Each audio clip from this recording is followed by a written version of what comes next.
그 다음 이슈가 있습니다. 선관위 투표용지 부족 사태와 올림픽 공원 시위. 그래가지고 이런 정치가 엉망인 가운데 선관위가 말이죠. 아 기름 부어서 진짜. 네, 투표용지를 제대로 찍지도 않고 충분히 찍지 않았는데 그 충분히 찍지 않은 거를 또 제때 갖다 주지도 않고 그러니까. 그리고 지금 그렇게 된 김에 전국을 갖다가 다 취재를 언론이 다 제대로 투표가 됐나요? 개표가 됐나요? 취재를 하고 난리가 났는데 곳곳에서 이게 제대로 그러니까요. 제대로 투표가 되지 않았어요. 제대로 개표가 되지 않았어요. 제대로 입력을 안 했어요. 그리고 뭐 오늘도 이제 저 증거 보전 신청한 거 그 이게 투표 정확히 말하면 그게 이제 투표지를 담아놨던 박스입니다. 박스.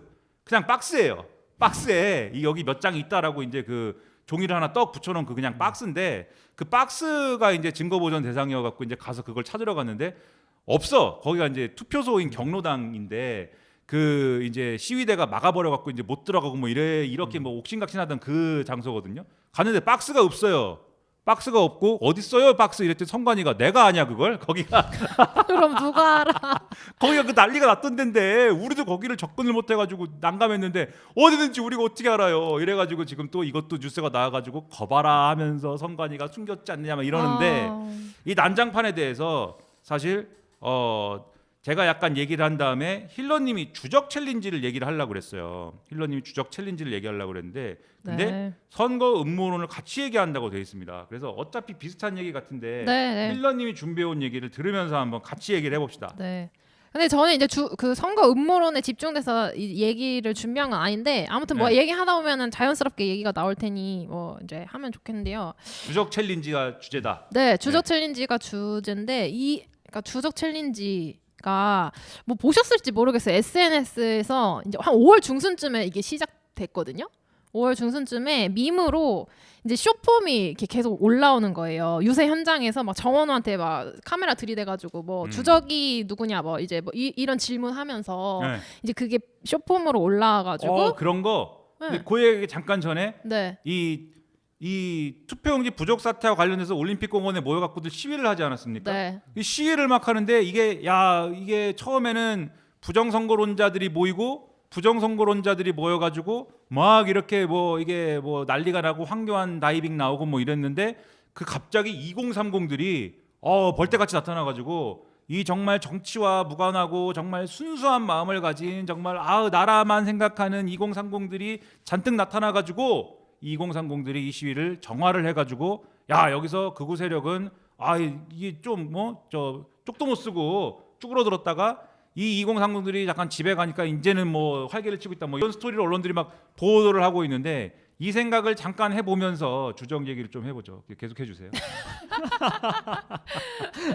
네네. 그래서 하여튼 그 이제 쇼폼이 그렇게 나왔어요. 그래서 이제 뭐 북한이라고 답하면 주적이 누구냐 이래서 북한이라고 답하면 저 사람 뭐 안보관이 제대로 박혀 있고 약간 이렇게 하고 이거 양산하고 계속 이제 뭐 윤어게인 이런 얘기들을 계속 포장하면서 계속 등장시키는 거죠. 네. 네, 그래서 이런 것들이 이제 시작이 됐어요. 그래서 저희 민주당 이제 선대위에서는 이게 경보, 주의보 막 이런 게 내려져가지고 질문 들어왔을 때 막 잘 대처해야 된다, 막 뭐라고 대처했는데 뭐 자기네들끼리 얘기했겠죠.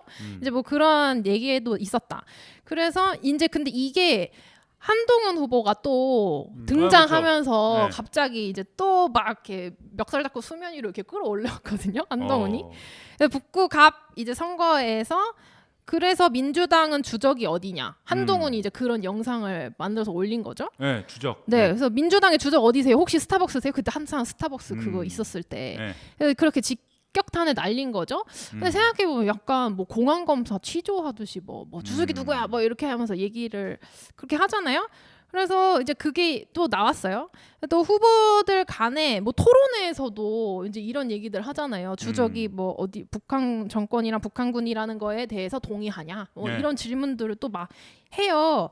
그래서 이제 그런 것들이 계속 뭐 TV 토론회, 유세장 또 뭐 유튜버 쇼츠 이런 걸로 이제 계속 나오고 근데 이제 여기에서 민주당 어떻게 대응해야 되냐. 이제 뭐 갈피를 못 잡았겠죠. 근데 대구에서는 북한이라고 명확하게 네. 얘기하셨어요. 예. 네. 뭐 그들이 원하는 방식으로 그렇죠. 대답을 했어요. 뭐 어쩔 수 없었겠죠. 뭐 그랬는데 뭐 누구는 내란 세력 아니겠습니까? 뭐 이제 뭐 이렇게 얘기하고 뭐 이렇게 약간 비껴가는 대답들도 하면서 뭐 나름의 대응을 이제 하기는 했는데 이제 그러고 나서도 이게 뭐 계속 뭐 선거 투표장에서도 뭐 마이크 들이대면서 주적이 누구냐 이런 거 하고 하는데, 그러니까 어쨌든 이 한국의 주적이 누구냐 이거를 논하는 분야가 어디냐, 네. 국방 분야일 거 그렇죠. 아니에요. 네. 그래서 뭐 안보관이 제대로 됐네 어쨌네 뭐 이런 얘기를 하는 걸 텐데, 근데 네.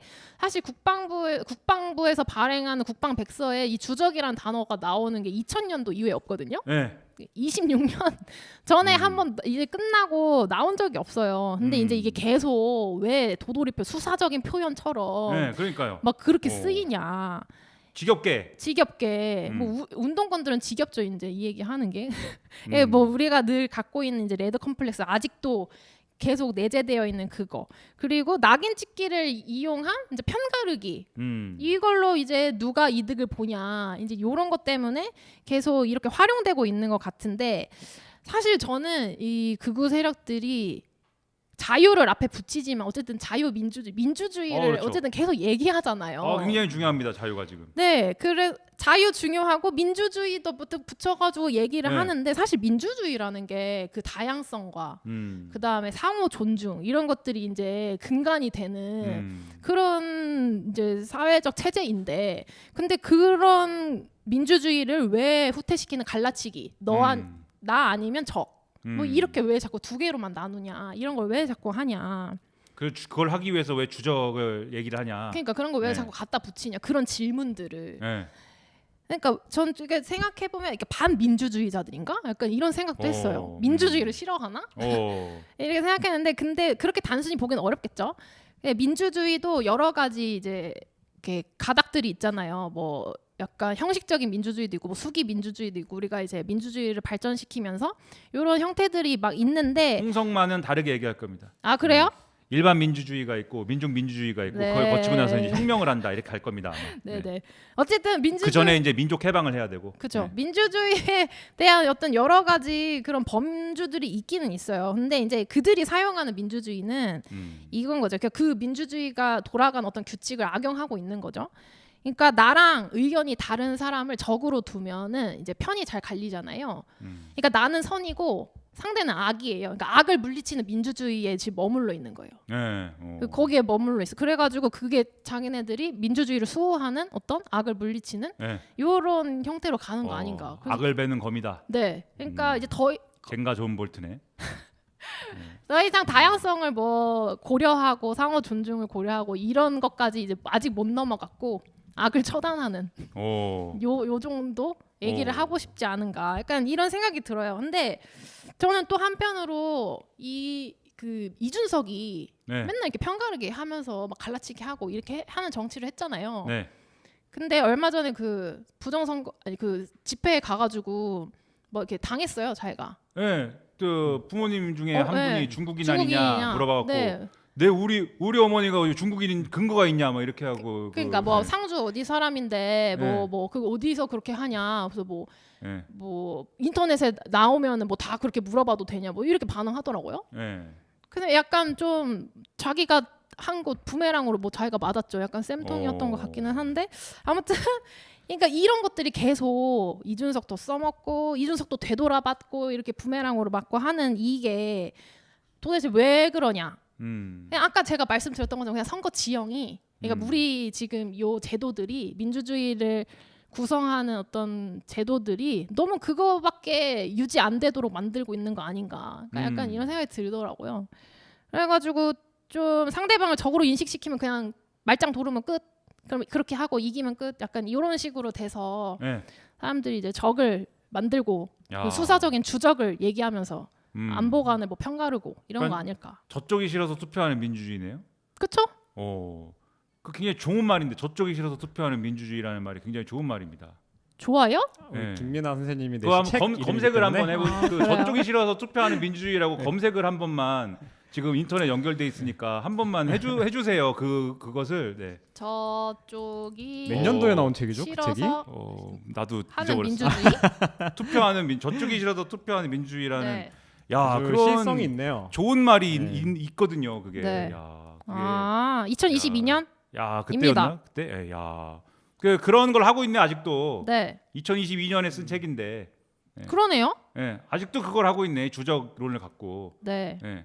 그래서 난 분노한다 이 내용인가요? 네, 분노하고 그러니까 저는 그래서 이제는 좀 아니 전주 국제 영화제에서 저 폐막작으로 남태령이 이제 폐막작으로 했어요. 근데 이제 거기에서 한 챕터가 나오는데 저는 이걸 트위터에서 봤는데 이제 그 남태령의 이제 중년 남성분이 네. 이제 딸들아 고생했다. 이게 남태령에 이제 젊은 여성분들이 많이 연대해 주셨잖아요. 그래서 네. 뭐 딸들아 고생했다 이렇게 했는데 그 한 분이 저희는 사실 논바이너리 트랜스젠더라서 딸이 아니에요 이렇게 얘기를 한 거예요. 네. 그랬더니 그 중년 남성분이 진짜 쿨하고 아주 네. 멋있게 그렇구나 알아두겠다 이렇게 네. 얘기하신 거예요. 이게 그 남태령 영화 일부의 그 영상으로 이제 찍힌 그런 게 있는데 전 트위터로 봤는데 그러니까 이런 태도가 좀 필요하지 않나. 그렇구나. 트위터에 가면 볼 수 있어요? 네, 트위터에 가면 볼 수 있습니다. 오, 네. 야. 그 이런 태도가 좀 필요하다. 그러니까 그렇구나. 극장에 안 가도 되는 거예요? 아 극장에서 보면 더 좋죠. 아, 극장에서 보면 더 좋지만. 네, 남태령 영화를 통해서 보시면 어. 더 생생하고 극적으로 보실 수 있으니까. 하지만 트위터에서도 뭐 다 볼 수 있다. 네, 근데 저 그 트위터에서는 글로만 볼 수 있어요. 글로만 네, 볼 수 있다. 네, 썰을 영상미를 느끼려면은 극장 가야 한다. 네, 네, 그럼요. 그 직접 경험하신 분이 인터뷰하시는 영상이 이제 남태령 영화에 네. 나오거든요. 그거는 이제 영화로 보시면 좋고, 저는 이제 그 썰을 풀어둔 트위터를 본 건데, 그러니까 그런 태도가 필요하다는 거예요. 그러니까 그렇구나. 알아두겠다. 네. 거기서부터 시작되는 거 아닌가? 그렇군요. 네. 알아두겠습니다. 네, 네. 이런 거. 알아두겠고 그 이제 좋은 말씀 많이 해주셔서 감사드리는데 왜 근데 주적을 왜 물어볼까요? 나는 도정님 어떻게 생각하십니까? 주적 왜 물어보는 겁니까? 주적 물어보는 사실 이게 전문 용어로 가불기라고. 가불기 아십니까? 가불기. 가드 불는 기의 줄임말인데 아. 게임 용어죠.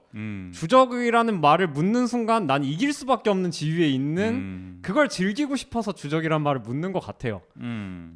이게 뭐 우리나라가 뭐 반공주의가 국시였던 적이 옛날이긴 한데 아직도 그런 것 같습니다.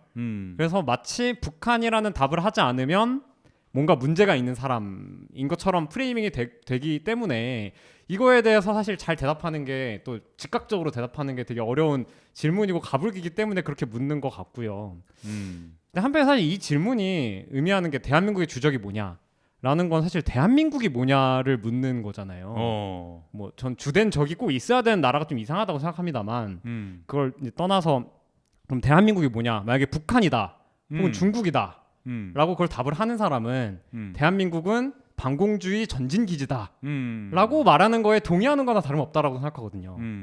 우리나라가 반공주의 전진기지로 살아야 되면 지금 약간 반제투쟁을 해야 될 것 같고 막 속이 막 끓어오르는 그렇게 돼야 되지 않나? 라는 생각이 좀 든 것 같기도 하고 또 내란 세력으로 답하는 분들은 또 한편에서는 87년 민주화 성지다 뭐 이렇게 보실 것 같고요. 결국에는 이 질문 자체가 대한민국을 뭐라고 보냐 라는 어떤 세계관 혹은 국가관에 대한 질문인 것 같고 거기에 대체적으로 그냥 북한이라고 말하고 지나가자라고 하는 거는 한편에서는 이 국가관에 있어서 패배하는 걸 인정하는 게 아닌가 약간 저는 그런 생각도 좀 들어요. 별 생각이 없다. 예. 저는 이제 주적이 누구냐 대한민국의 주적이 누구냐라고 하면 자본가- 납니다. 자본가- 바로 나입니다. 자본가 계급이 아니고 나다. 이 대한민국이란 나라는 나를 부정해야만 생존할 수 있는 나라다. 이렇게 좀 당당하게 말하는 정치인이 좀 필요하다고 생각합니다. 대한민국 그렇지 않습니까? 대한민국이 반공주의 국가면 내가 체제의 적이다. 대한민국이 반공주의 국가면 제가 주적이죠. 내가 반체제 인사이다. 대한민국이 내가 대한민국의 주적이다. 자본주의면 내가 주적이다. 내가 그 도둑놈이다. 내가 이 나라를 훔칠 것이다. 각오해라. 그 정도 각오는 있어야 자본가 되지 녀석들아. 않나. 언제까지 뭐 북한인데 이게 뭐 물어보시는 취지가 뭐 이렇게 언제까지 그렇게 해야 됩니까? 진짜 내가 예를 들면 그 사람들인데 갖고 대한민국 주적이 누굽니까? 라는데 갑자기 눈에 쌍심지를 켜더니 나다 이러면 굉장히 당혹스러울 것 같아요. 이게 무슨 얘기지? 나다 이놈아. 네, 이게 굉장히 난 대한민국을 싹 바꿀 거야. 싹 뒤집을 것이다. 굉장히 머릿속이 혼란스러워질 것 같은데. 이게 무슨 얘기지? 이게 북한이다 뭐 이런 게 나와야 되는데. 야. 근데 이 주적 챌린지를 보면서 물론 이제 나이 든 사람들도 이제 하겠지만 도적님이 이제 지금 말씀하셨듯이 이제 주적이 도적인가? 자, 아무튼간에 이걸 뭐 그런 걸 물어보는 사람들이 보면은 젊어요 다. 뭐 100%는 아니겠지만 전쟁을 겪어본 적이 없을 수밖에 없는 세대죠. 그렇죠. 만약에 이제 7, 80대 노인들이 이제 그러고 다닌다. 대한민국 주적이 어디예요? 뭐 이렇게 하고 다니면은 그러면은 저 집에 가서 저기 조금 목욕하시고 쉬시면서 다시 한번 생각을 해보시는 게 좋겠습니다. 이렇게 얘기하겠는데 젊어요. 젊은 사람들이. 그 젊은 사람은 이걸 왜 물어보냐. 그거를 잘 생각해봐야 된다는 생각이 들거든요. 이 젊은이들은 도대체 어디서 뭘 봤길래 주적이라고 물어봐서 북한이라고 답을 안 하는 녀석들은 뭔가 문제가 있는 녀석들이라고 어디서 그런 생각을 가져온 것이냐. 그게 이제 저는 또 중요한 포인트인 것 같아요. 맞아요. 국방백서 2000년도에 나왔는데 그 그러니까요. 2000년도에 보지도 못했을걸요? 그렇죠. 그러니까 이게 여기서 정치권이라는 건 이제 모든 걸 포괄합니다. 운동권 포함해가지고 그 운동권에 반대하는 세력까지 포함하고 반공주의 세력까지 다 포괄해서 이 정치권이 계속해서 갖고 있는 조직 논리가 있는데 그 자기 편 조직 논리를 이 젊은 세대한테 학습시킨 거고 쉽게 얘기하면 진짜 앉혀놓고 야 달달 외워라 이러지 않았죠. 근데 뭘 타고 이렇게 학습되는 경로가 지금 있는 것이고 그게 학습되는 경로를 통해서 이 사람들은 취득한 것이고 이게 하나뿐만이 아니라 여러 개를 지금 세트로 이제 그 보수적인 극우적인 어떤 이념과 생각들을 이제 흡수를 하고 있는데 그게 아까 말씀드린 그 쭉 이어지는 사실관계와는 관계없는 그런 어떤 의미의 사슬들이에요. 그래서 저 사람 북한이라고 대답 못하는 사람은 운동권 출신이다. 운동권 출신들은 평생 뭐 일해본 적도 없기 때문에 대한민국 경제를 알지도 못한다. 그래가지고 저 사람들 직장생활도 못하는 폐인들인데 저런 사람들이 정치권 진출해갖고 민주당 공천 받아가지고 국회의원 돼가지고 자기들끼리 뒤 봐주고 뒤로는 돈 챙기고 조국을 봐라 50억씩 재산이 있는데 뭐 이런 얘기를 하면서 그 뒤를 봐주고 이러느라고 불공정을 만들어갖고 우리 젊은 세대를 고립시키고 말이야. 공정하지 못한 세상을 만들고 말이야. 그래서 우리가 좀 공정한 세상을 원하려고 그랬더니 또 우리가 갈 길을 차단하려고 비정규직 정규직화를 쉽게 시켜줘가지고 똑같이 시험 보고 정규직이 돼야지 말이야. 이렇게 쭉 끝없이 이어지는 이 세계관이 있는 거예요. 방금 거의 네이버 댓글로 학습한 인공지능을 본 것 같은. 야, 네이버 댓글 한 20개 본 것 같습니다. 20개밖에 안 돼요? 그 이게 이 세계관이 존재합니다. 그래서 커뮤니티라든가 그 다음에 무슨 뭐 어떤 유튜브라든가 그 다음에 어떤 무슨 뭐 이 메신저라든가 이런 걸 타고서는 이런 거를 계속해요.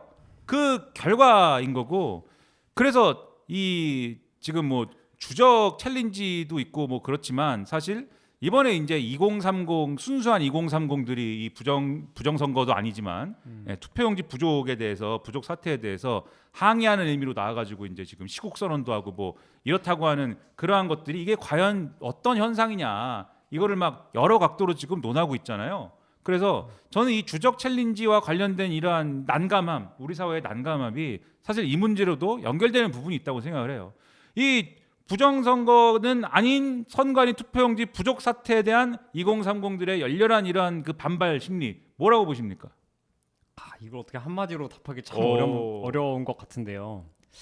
뭐 극우 포퓰리즘 뭐 이런 말들로 많이 얘기를 하는 것 같아요. 갖고 저도 약간 동의를 하는데. 야, 그런 얘기하는 사람이 있어요? 제가 얘기했는데.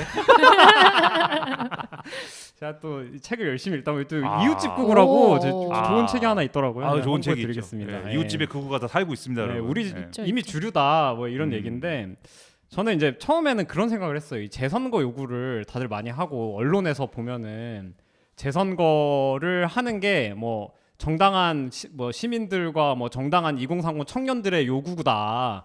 그 이제 요구를 이제 정치권이 받아서 잘 해야 된다, 해결을 해야 된다.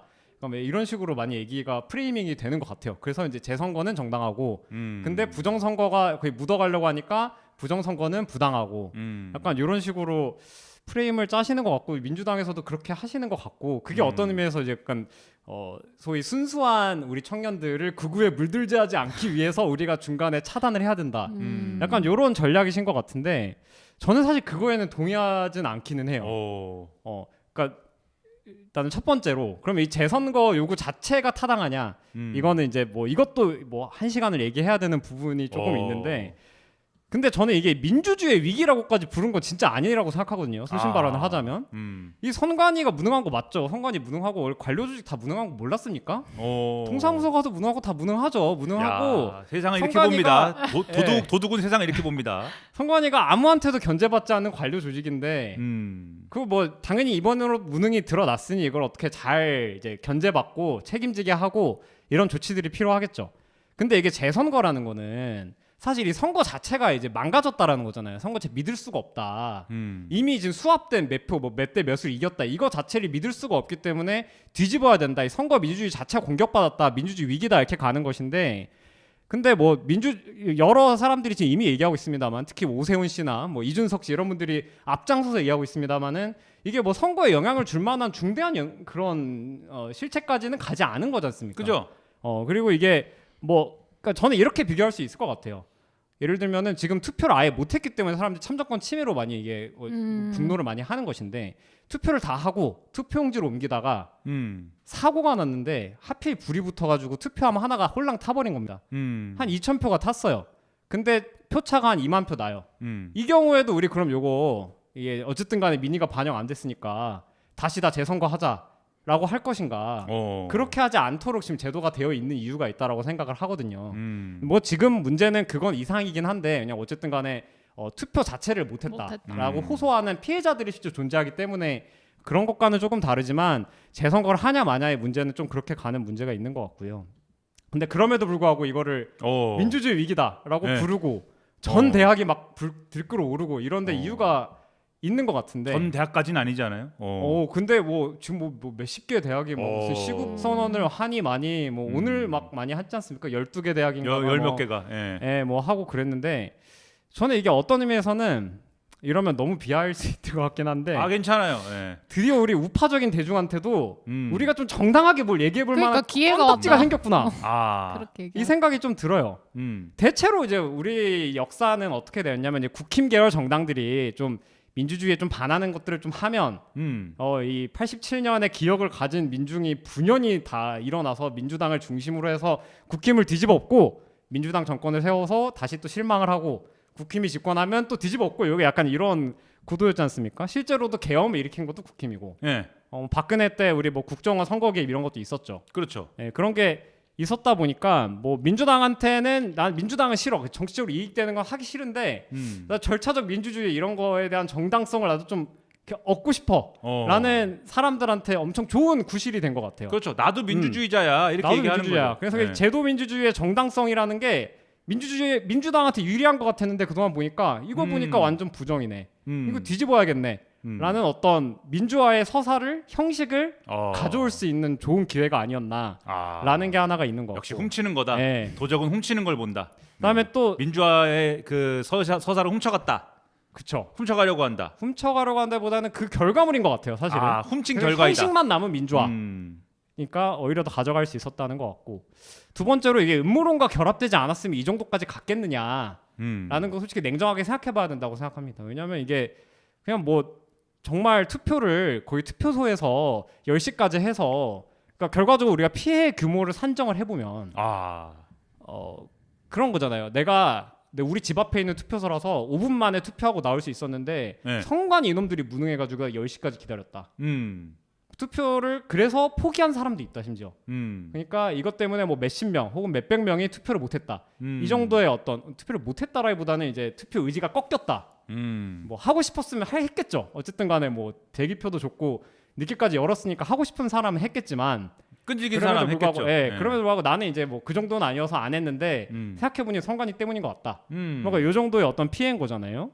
근데 이것만으로는 그 정도 파급력이 없었을 것 같아요. 근데 이게 하필이면 송파구였고, 맞아. 하필이면 뭐 보수 정당의 지지세가 강한 곳들만 골라서 너네가 그런 거 아니냐. 그렇죠. 라는 식의 음모론이 결합됐기 때문에 이게 부정선거다, 선관위의 조직적 개입이다, 이런 레토릭이 힘을 얻었던 것 같고요. 그렇죠. 그게 아까 계속 말씀해 주셨던 어떤 이 논리 사슬, 이재명 정부가 친중이고 친중은 선거에 조작을 가하고, 그렇죠. 선거에 조작을 가해서 뭐 중국 공안이 우리를 통치하고 뭐 이런 말도 안 되는 것이지만, 우리는 홍콩이 된다. 우리는. 그렇죠. 말도 안 되는 것이지만 뭔가 연계되는 가치 사슬들의 트리거를 딱 건드린 거라고 생각을 합니다.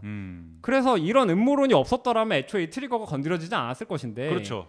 왜냐면 그 이전에도 사실 투표함 점거는 많이 있었거든요. 대선 때도 뭐 그 사전 투표함 옮기다가 극우 애들이 가서 막 못 움직이게 하고 막 그랬지 않습니까? 그때는 이렇게 안 그랬거든요.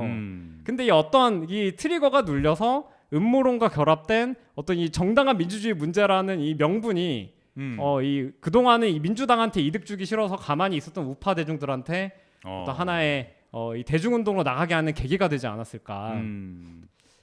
도정님은 그래서 이 훔쳐가는 거다. 그리고 훔친 결과이다. 이렇게 말씀하시는 거고. 힐러님은 2030들의 이러한 시위가 순수하다라고 평가를 하는데 네. 어떻게 생각하십니까? 솔직히 만약에 제가 그 네. 동네 살아서 네. 투표를 못했어요. 네. 당일날. 불을 쐈겠죠 그러면? 네, 그러면은 오. 이제 딱총 가지고 이제 여기 아. 원래 힐러들의 그거는 아, 그 약하거든요, 되게 딱총이라고 해요. 그래요? 오. 딱총으로 때렸겠죠? 불이 막 확 나가는 게 아니고 그냥 아니야. 뿅뿅뿅 이렇게 나간다. 네, 힐러들의 아. 딜은 되게 약해요. 아. 네, 그래가지고 난 어차피 또 딜이 약하다. 네, 또 치유해야 되기 때문에 많이 네. 다치게 하면은 힘들어가지고 아무튼 그런데 저였어도 화는 많이 났을 것 같아요. 진짜 열받았을 것 같아요. 그렇죠. 네, 엄청 열받았을 것 같고. 투표 나 10분 만에 하고 가려고 그랬는데 지금 4시간째 이러고 있다. 그렇죠, 열받죠. 그렇죠. 그리고 뭐 결국에 막 못했다. 뭐 너무 열받죠. 그러니까 전화해준다 뭐 했는데 뭐 전화 안 왔으면 뭐 못한다. 뭐 이렇게 되는 거잖아요. 그러니까 저였어도 그랬을 것 같아요. 그래서 그러니까 2030 중에 진짜 뭐 그 투표를 못했다. 참정권에 대한 어떤 피해다. 뭐 이거는 권리 침해다. 이제 이런 얘기들에 있어서 어느 정도 그렇게 생각하시는 분들이 있을 수 있을 것 같아요. 근데 저는 사실 참정권에 대해서까지, 그러니까 아까 도정님 말씀하신 것처럼 이게 완전 민주주의가 뭐 거의 뭐 이건 위기고 막 참정권에 아주 기본적인 참정권도 지켜지지 않고 막 위기다 이 정도로 얘기하지 않는다, 그렇게 생각하지 않은 이유는 사실 참정권은 그 이전에도 되게 침해를 많이 당했거든요. 그러니까 예를 들면 이런 거예요. 그러니까 투표용지 글씨가 너무 작아가지고 뭐 그쵸. 노인분들이나 이제 저시력에 계신 분들은 사실 그거 하기 어려웠거든요. 그렇죠. 그것도 참정권의 침해예요, 사실. 그리고 뭐 장애인분들, 뭐 시각장애인분들 투표소가 옮겨지거나 지난 뭐 대선에 했던 장소가 이번 지선에는 막 없어지고 이런 경우들이 있잖아요. 투표소 그렇죠. 변경이. 그런 거에 대한 어떤 안내 이런 것들이 안 오면은 그 장소에 갔다가 다시 되돌아가시고 투표소가 어딘지도 모르시고 이런 경우들도 있단 말이에요. 그리고 뭐 우리 공보물 같은 거 보세요. 뭐 점자로 오는 거 본 적 있으세요? 한 번도 없었던 것 같아요. 없고 뭐 그 QR 코드 한 켠에 이렇게 해놓고 음성으로 들을 수 있게 이렇게 공보물 한 켠에 QR 코드 해놓는 것도 있는데 그거 거의 어디서 하냐? 진보 정당에서밖에 안 해요. 그 양당이 지금 독식하고 있는데 양당에서 그런 걸 해주냐고요. 그런 거 안 하고 우리 명함에도 이제 후보들 점자 명함 이렇게 찍으려고 진보 정당들 많이 노력해요. 근데 그게 진짜 비싸거든요. 돈 더 들죠. 돈이 훨씬 많이 들잖아요. 그 점자 공보물도 사실은 있긴 있는데 돈 들어가지고 이제 못하죠. 소량으로 네, 하거나 뭐 엄청 이러죠. 소량으로 네. 하거나 그리고 또 어느 집에 어떻게 갈지 모르니까 수량도 잘 그쵸. 적절하게 배분해야 되고 이런 그쵸. 거잖아요. 그래서 명함도 점자를 열심히 찍으려고 찍었는데 근데 진보정당 투표율이 이제 득표율이 얼마 안 되니까 보전도 못 받는데 그 그죠. 돈 어디서 충당하냐고요. 네, 결국 이제 힐러님이 내야죠. 네, 그러니까 내 돈 내고 이렇게 해야 되는데 네. 그러니까 아무튼 참정권에 침해 당하는 일은 진짜 많다고요. 많았다고요. 근데 그동안에 왜 한마디도 안 하고 이제 와서 순수한 척 아니고 왜 그렇게 얘기하냐. 이제 저는 그거에 대해서 좀 돌아보기도 하고 그리고 진짜 그러면 이게 민주주의의 완전 위기고 이렇게 평가할 수 있는 거냐. 그러니까 그러면은 이제 참정권에 대해서 논하고 싶으시면은 이제 그런 것까지 다 열어두고 같이 논의해야 되지 않나 이런 생각이 드는 거죠. 그렇죠. 근데 그렇죠. 그 아주 중요한 좋은 말씀 두 분 해주셨는데 그래서 아까 도정님이 말씀하신 그 민주주의라는 그런 서사를 훔쳐갔다. 저는 이제 어딘가에서 그걸 이제 이 사람들이 구도를 해킹한다라고 표현을 했는데 원래는 그래서 독재와 반독재의 구도가 있었던 거잖아요. 독재의 후신이 이제 국민의힘 같은 정당들이고 반독재의 후신이 이제 민주당 같은 이런 리버럴 내지는 뭐 진보 이런 정당들인데 근데 이거를 계속해서 이제 독재 대 반독재로 싸우다가 시간이 가면 갈수록 독재의 후신들한테 불리하잖아요. 민주주의라는 건 착종되고 계속해서 뿌리를 넓혀가니까 그래서 독재의 후신 갖고는 안 되겠어. 그래서 이제 프레임을 바꾸자. 그래서 그때 나온 게 선진화 담론이고 그래서 이제 보수는 야 우리가 독재의 후신인 것만인 게 아니고 산업화도 했어. 너네는 민주화를 했다고 그러는 거지. 너네는 민주화, 우린 산업화. 좋은 거 하나씩 했잖아. 이제는 앞으로 선진화해야 할 때야. 우리 이제 같이 손을 잡고 선진화를 위해서 가자. 싫어? 우린 산업화했으니까 우리가 선진화를 더 잘하지 않겠어? 뭐 이렇게 하는 거를 시도했으나 이명박근혜가 그걸 망쳤고 이명박근혜가 선진화할 수 있는 사람들이 아니잖아요. 그러니까 선진화가 안 돼가지고 이제 그건 망한 것이고 그 다음에 윤석열 시기 즉 문재인 정권 시기에 뭘 한 것이냐 구도를 해킹을 합니다. 그래서 진보가 여기서 진보 과연 민주당은 진보인가 그걸 떠나서 왜냐하면 어쨌든 보수 입장에서는 세상사 다 진보니까 진보가 이것은 독재이다. 진보가 독재이고 우리 즉 보수는 그 독재인 진보를 반대하기 때문에 자유를 원하는 것인 반독재이다. 이렇게 구도를 뒤집어 버려요. 그래서 계속 윤석열이 나는 자유민주주의자이고 하면서 이 얘기를 하면서 그 선거전을 펼쳐서 그 운동권 내에도 잠시간에 혼란도 있고 그랬습니다. 그렇지 않나? 막 이래요. 윤석열이 자유민주주의일 수도 있지 않나? 그 문재인 정권이 약간 그 파시즘적인 측면이 있을 수도 있지 않나? 막 이래요 사람들이. 네, 예. 윤석열을 지지했던 네네. 뭐 그런 왕년의 진보도 있어요. 네. 참고로 홍성만은 아닙니다. 네, 홍성만은 그러지 않았습니다. 홍성만이 아는 사람들이 그랬지. 네, 그거를 제가 뭐 특별히 찝어서 얘기하진 않고 아무튼간에 뭐 그러는데 근데 돌이켜 끝에 보니까는 누가 자유를 부정하죠? 윤석열이 부정하잖아요.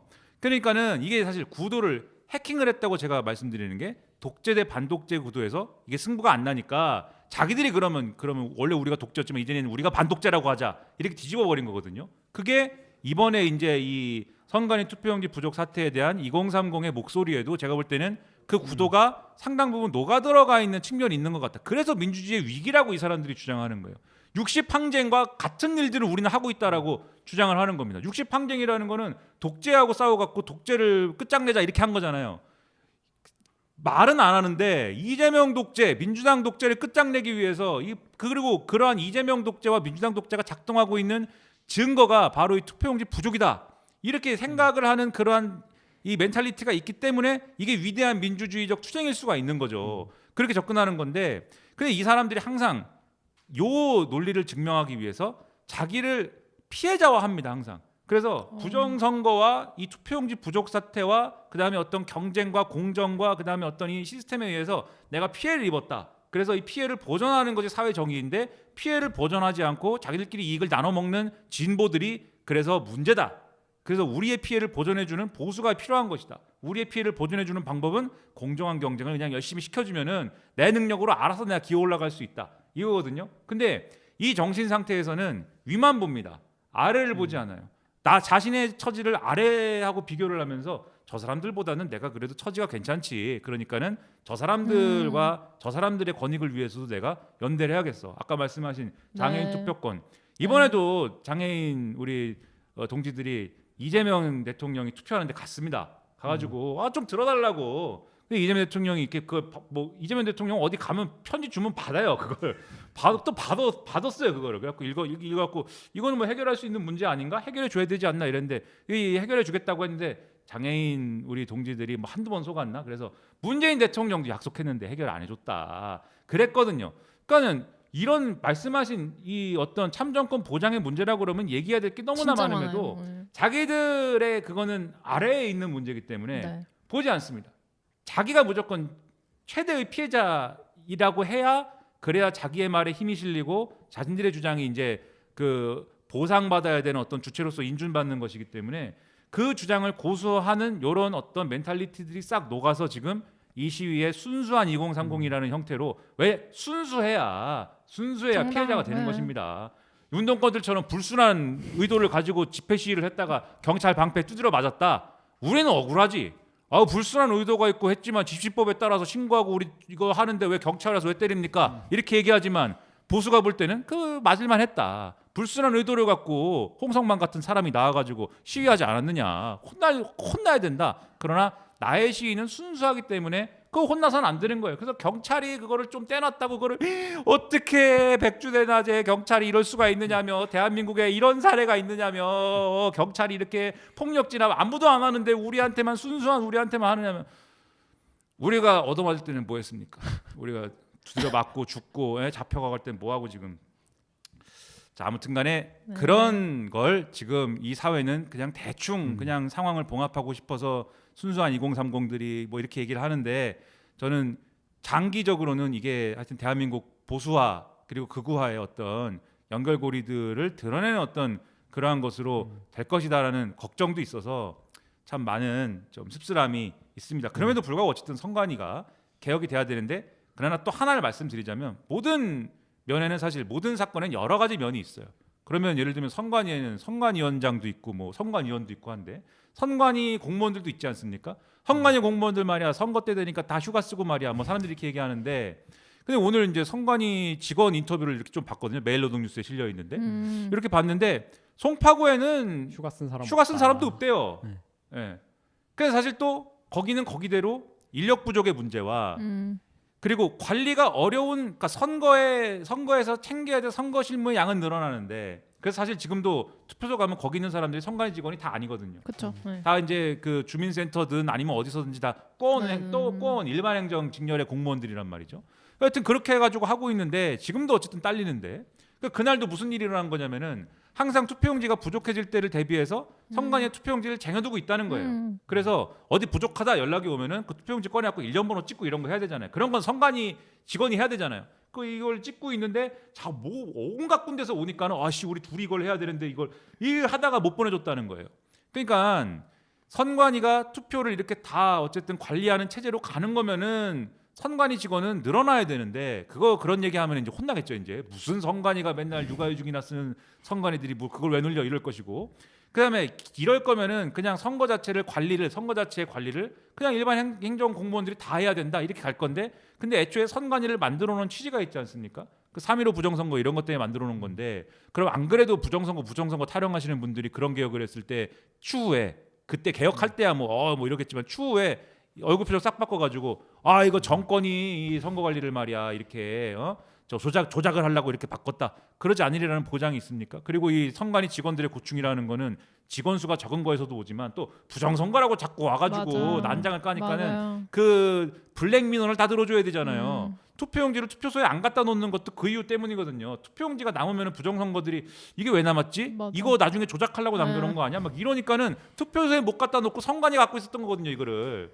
그러니까는 이런 여러 가지가 겹쳐져 갖고 선관위 사람들도 이게 사실 뭐 그냥 맘 편한 그런 일은 아니니 어쨌든 뭐가 어쨌든 간에 선관위에 있는 공무원 노동자들을 위해서라도 그리고 우리 순수함을 자처하는 2030이 이제 그만 고생하기 위해서라도 그리고 그걸 보면서 약간의 이제 정신적 고통을 느끼는 운동권을 위해서라도 이제는 빨리 선관위를 좀 어떻게 해야겠다 이런 생각이 듭니다. 자 그래서 HRMT3657님이 월가를 점령하라. 자 월가를 점령해야 되는데 선관위를 점령하고 있습니다. 지금 올림픽 공원을 점령하고 있고 왜 올림픽 공원이 계속 있는지는 올림픽 공원을 점거하고 네, 있다. 올림픽 공원을 점거하라.